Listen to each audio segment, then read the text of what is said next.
بسم اللہ الرحمن الرحیم۔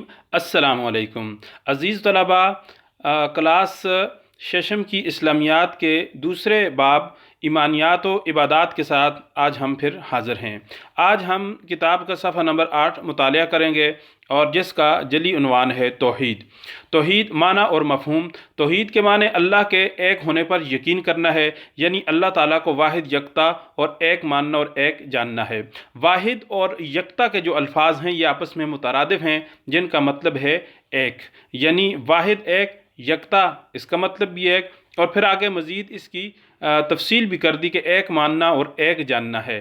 ایک ماننے کا مطلب یہ ہے کہ اللہ ایک ہے، ہمارا الہ معبود ایک ہے، اس کو کہتے ہیں ایک ماننا۔ اور ایک جاننے کا مطلب یہ ہوتا ہے کہ افعال اور عبادات کے اندر اللہ رب العزت کو ایک ہی جانا جائے، تاکہ اللہ رب العزت کے کسی شریک کو انسان نہ مان سکے۔ اور اس کی آگے تشریح کی، اور اللہ تعالیٰ کی ذات و صفات میں کسی غیر کو شریک نہ کرنا ہے۔ اور اللہ تعالیٰ کی ذات و صفات، ذات اور صفات کا جو تذکرہ ہے وہ کل کے سبق میں گزر چکا۔ کسی غیر کو شریک نہ کرنا ہے، یعنی کسی دوسرے کو شامل نہ کرنا ہے۔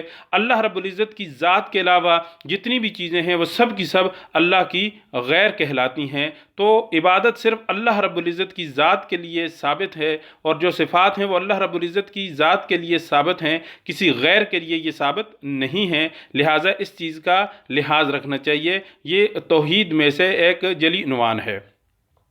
آگے فرمایا کہ عقیدہ توحید ایمان کی بنیاد ہے۔ بنیاد یعنی اساس ہے۔ جیسے ایک مکان بغیر بنیاد کے کھڑا نہیں ہو سکتا، ایسے ہی ایمان جو ہے وہ توحید کے بغیر کھڑا نہیں ہو سکتا۔ اسلام میں اس کی سب سے زیادہ اہمیت ہے کہ یہ اسلام کی بنیاد ہے، اور بنیاد کی بہت زیادہ اہمیت ہوتی ہے۔ تمام انبیاء علیہم السلام یہی تعلیم لے کر دنیا میں آئے۔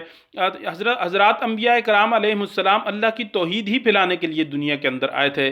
اور جیسے ہم کلمہ پڑھتے ہیں لا الہ الا اللہ محمد الرسول اللہ، تو یہ کلمے کا جو پہلا حصہ ہے لا الہ الا اللہ، یہ سب انبیاء کرام میں مشترک رہا۔ حضرت آدم علیہ السلام کا کلمہ یہ تھا کہ لا الہ الا اللہ آدم صفیہ اللہ۔ پھر حضرت نوح علیہ السلام آئے، کلمے کا پہلا حصہ توحید والا برقرار رہا، دوسرا حصہ رسالت والا رسول کے ساتھ وہ تبدیل ہو گیا، اور کلمہ ہو گیا لا الہ الا اللہ نوح نجیح اللہ۔ پھر حضرت ابراہیم علیہ السلام کے دور میں لا الہ الا اللہ ابراہیم خلیل اللہ۔ پھر حضرت موسیٰ علیہ السلام کے دور میں لا الہ الا اللہ موسیٰ کلیم اللہ۔ اور پھر آپ صلی اللہ علیہ وسلم کے دور میں آ کر لا الہ الا اللہ محمد الرسول اللہ ہو گیا۔ تو توحید ہمیشہ ایک ہی جگہ پر قائم رہی۔ ہاں، جب نبی آئے تو نبوت اور رسالت وہ مختلف ہوتی رہی، لہٰذا کلمے کا جو پہلا حصہ ہے وہ برقرار رہا۔ اور قرآن پاک میں حضرات انبیاء کرام علیہ السلام کی توحید کی کاوشوں کو جو اللہ رب العزت نے بیان کیا ہے، تو اس میں بھی ایک جو جملہ ہے وہ مشترکہ طور پر سب انبیاء کرام کے تذکرے اور تاریخ میں آتا ہے کہ یا قوم اعبدوا اللہ ما لکم من الہ غیری، کہ اے میری قوم تم اللہ کے علاوہ کسی کی عبادت نہ کرو، اللہ کے غیر کی عبادت مت کرو۔ تو یہاں بھی یہی بات ارشاد فرمائی کہ تمام انبیاء کرام علیہ السلام یہی تعلیم لے کر دنیا میں آئے۔ توحید کے بارے میں ارشادات باری تعالیٰ ہیں، وَإِلَٰهُكُمْ إِلَٰهٌ واحد، سورۃ البقرہ آیت نمبر 163۔ اور لوگو تمہارا معبود خدائے واحد ہے۔ لَيْسَ كَمِثْلِهِ شَيْءٌ، سورۃ الشورى آیت نمبر 11، ترجمہ اس جیسی کوئی چیز نہیں۔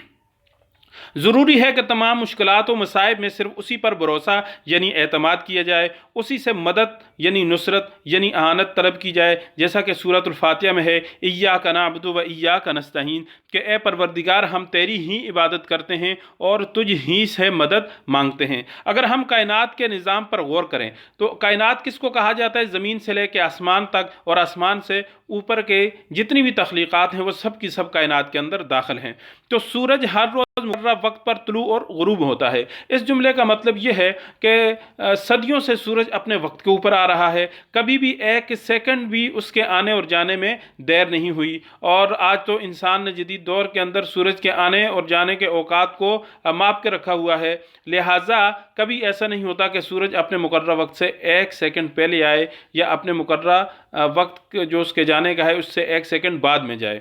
تو فرمایا ستارے اپنے اپنے راستوں پر ایک دوسرے سے ٹکرائے بغیر بغیر چلتے رہتے ہیں۔ یعنی ایک سورج آپ کو نظر آتا ہے، لیکن فضاؤں کے اندر ایسے کروڑوں سورج موجود ہیں، سورج کی طرح کے بے شمار ستارے موجود ہیں، وہ بھی اپنے اپنے مدار میں چل رہے ہیں، کوئی بھی کسی کے راستے کے اندر مداخلت نہیں کرتا۔ یہ سب اللہ رب العزت کی بنائی ہوئی کائنات ہے۔ چاند کی منزلیں مقرر ہیں، جیسے سورہ یاسین میں فرمایا کہ وَالْقَمَرَ قَدَّرْنَاهُ مَنَازِلَ، کہ ہم نے چاند کی منزلیں مقرر کر دیں۔ 28 منزلیں اللہ رب العزت نے چاند کی مقرر کی ہیں کہ ایک مہینے کے اندر وہ ان منزلوں کو طے کرتا ہے۔ تو یہ چاند کا راستہ اور چاند کی منظریں یہ اللہ رب العزت نے بنائیں، اللہ کے غیر نے نہیں بنائیں۔ موسم بدلتے اور آتے جاتے رہتے ہیں، یعنی سردی، گرمی، بہار، خزاں، یہ سب اللہ رب العزت کی بنائی ہوئی چیزیں ہیں۔ یہ سارا نظام خود بخود نہیں چل رہا، یقیناً کوئی ہستی، کوئی ذات ہے جو اس نظام کو چلا رہی ہے، اور وہ اللہ رب العزت کی ذات ہے۔ مگر اس کی خدائی میں کوئی اس کا شریک ہوتا تو کبھی نہ کبھی کوئی نہ کوئی کسی نہ کسی بات کے اوپر اختلاف ضرور ہوتا۔ ہاں، جیسے قرآن پاک میں فرمایا لَوْ كَانَ فِيهِمَا آلِهَةٌ إِلَّا اللَّهُ لَفَسَدَتَا، کہ اگر کائنات کے اندر کوئی دوسرا الہ ہوتا تو فساد برپا ہو جاتا۔ اور اس کی مثال کہ مثلا ایک الہ معبود وہ یہ کہتا کہ بارش ہونی ہے، اور دوسرا کہتا کہ نہیں آج بارش نہیں ہونی، تو اس طرح آپس میں دونوں کا تکرار ہو جاتا، بحث و مباحثہ ہوتا، ایک کی بات نافذ ہو جاتی، دوسرے کی بات رہ جاتی، اور جس کی بات رہ جاتی وہ معبود ہونے کے مستحق ہی نہیں، اس لیے کہ معبود تو وہ ہے کہ جس کی صفت کو بیان کیا کہ انما امرہ اذا اراد شیئا ان یقول له کن فیکون، کہ معبود جب کسی بات کا ارادہ کرتا ہے تو وہ حکم دیتا ہے ہو جا، تو سو وہ بات ہو جاتی ہے۔ تو مختصر یہ کہ اللہ تعالیٰ کی ذات یکتا یعنی ایک ہے، اس کا کوئی شریک نہیں۔ اپنی خالق کو وہی خالق و مالک ہے۔ خالق کا مطلب ہوتا ہے پیدا کرنے والا، اور مالک کا مطلب ہوتا ہے جس کی ملکیت ہو، یعنی ہم سب اس کی ملکیت ہیں، ہم سب کو وہی پیدا کرنے والا ہے۔ ہماری زندگی اور موت اسی کے ہاتھ میں ہے، ہماری تمام ضرورتیں وہی پورا کرتا ہے، اس لیے ہمیں صرف اسی کی عبادت کرنی چاہیے۔ قرآن پاک میں ارشاد باری تعالیٰ ہے وَاعْبُدُوا اللَّهَ وَلَا تُشْرِكُوا بِهِ شَيْئًا، کہ اللہ ہی کی عبادت کرو اور اس کے ساتھ کسی کو شریک نہ بناؤ۔ اللہ تعالیٰ سے ہر حال میں مدد مانگی جائے، اس کے سوا کسی کا ڈر یا خوف انسان کے دل میں نہیں ہونا چاہیے، تو اس کے احکام کو اس کی مرضی کے مطابق پورا کیا جائے۔ تو اللہ رب العزت کے احکام حکم کی جمع ہے، اس کے احکام کو اسی کی مرضی کے مطابق پورا کیا جائے، یعنی کہ جیسا کہ اس کے رسول صلی اللہ علیہ وسلم نے ہمیں بتلایا ہے۔ اور آخری جو 2 لائنیں ہیں وہ بڑی اہم ہیں، ذرا ان کو غور سے سنیے۔ عقیدہ توحید کی وجہ سے مسلمان کے اندر جرت، بہادری، صبر، توکل اور یقین جیسی صفات پیدا ہوتی ہیں۔ یہ مومن کی صفات کا تذکرہ کیا جو توحید کی وجہ سے پیدا ہوتی ہیں، کہ ایک پختہ توحید والا جو اللہ کو ایک مانتا ہے اور ایک جانتا ہے، جب وہ اللہ رب العزت کی توحید کے اوپر مکمل ایمان رکھتا ہے تو اس کے اندر جرت اور بہادری اور صبر، توکل اور یقین جیسی صفات پیدا ہوتی ہیں۔ جرت اور بہادری کی مترادف لفظ ہیں، اس کا مطلب ہوتا ہے دلاوری، شجاعت، بے باکی، جوان مردی۔ اور جو صبر ہے اس کا مطلب یہ ہے کہ برداشت، تحمل، بردباری۔ اور توکل کا مطلب یہ ہوتا ہے کہ بھروسہ، اعتماد، یعنی اپنے حصے کا کام کر کے نتیجہ اس کا اللہ رب العزت کے سپرد کر دینا، عاجزی کے ساتھ، اس کو توکل کہا جاتا ہے۔ اور یقین جیسی صفات پیدا ہوتی ہیں، یعنی ایمان جیسی صفات پیدا ہوتی ہیں۔ اور عقیدہ توحید کے ماننے والوں میں اتحاد، مساوات اور اخوت جیسی خوبیاں بھی پیدا ہوتی ہیں۔ تو یہ جو 3 لفظ ہیں، اتحاد کا مطلب ہوتا ہے اتفاق، یگانگت اور دوستی، محبت، خلوص، میل جول اور باہمی موافقت۔ اور جو مساوات ہے یہ برابری اور ہمسری کو کہا جاتا ہے، یکسانیت کو کہا جاتا ہے۔ جبکہ آخری جو لفظ ہے اخوت، تو اخوت کا مطلب بھی ہوتا ہے برادری۔